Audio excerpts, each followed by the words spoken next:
Well, a young boy captured the heart of the city while battling cancer. Mason Garvey's death shook Indianapolis, and now his family is hoping to honor him and help others' families battling cancer. Our John Duran is live with more on their push to help others. John.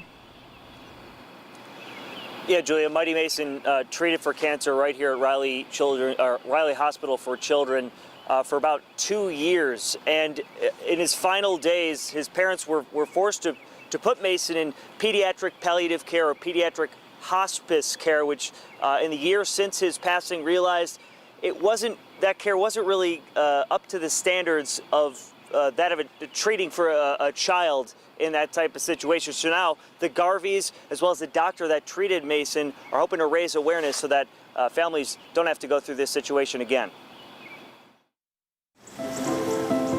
No one wants to think about that. No one wants to ever envision having to make that difficult choice to say, I'm going to put my child in a hospice care situation. 1 year ago, Heather and Kevin Garvey faced the toughest situation of their lives. Their son, Mason, passed away after a lengthy battle with rhabdomyosarcoma. After our experience, we started to reflect a little bit on what had happened. And we both felt like there was a reason that this happened to Mason and to our family. And we felt called to do something. At the end of Mason's life, the Garveys found the hospice care their son received wasn't sufficient. It didn't fit the needs of a child. When we found out that the palliative care program here was almost solely funded by donations, to find that out was completely shocking to us because it is such an important program. And so we just feel like if we can just educate people, because I feel like if people hear that, they're also going to be shocked and say, wow, that's not right. You know, that's unacceptable. That shouldn't be that way. Mason's final day on earth, one doctor showed up at the Garveys' home on his day off. Made sure he was properly cared for during his final moments. You know, it's still a year later for me emotional to talk about. It was one of the most difficult, but also one of the most important days of my life as a doctor.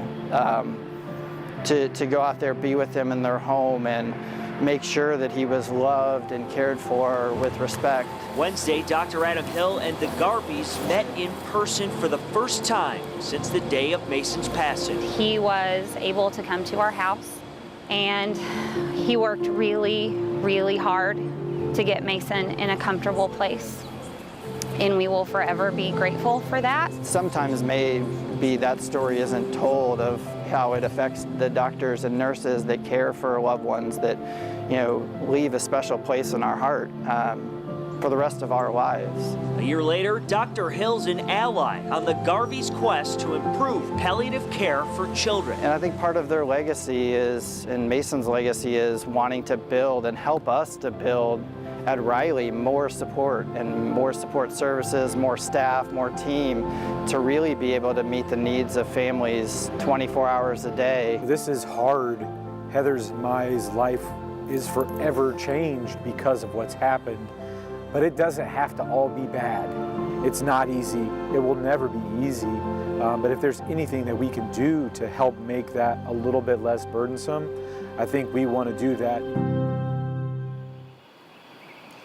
Yeah, and what Dr. Hill and the Garveys really want to do, as you heard, is raise awareness, because people maybe don't think about pediatric hospice care, or really don't want to think about pediatric hospice care, especially if you're a parent, until you're put in that extremely difficult position like the Garveys were. So they want to make sure that parents in the future, their children are taken care of properly with doctors that are catering to the needs of a children. If you'd like to donate or just learn more about their cause, you could find a link to the Garveys' website on our website on this story at WTHR.com, guys.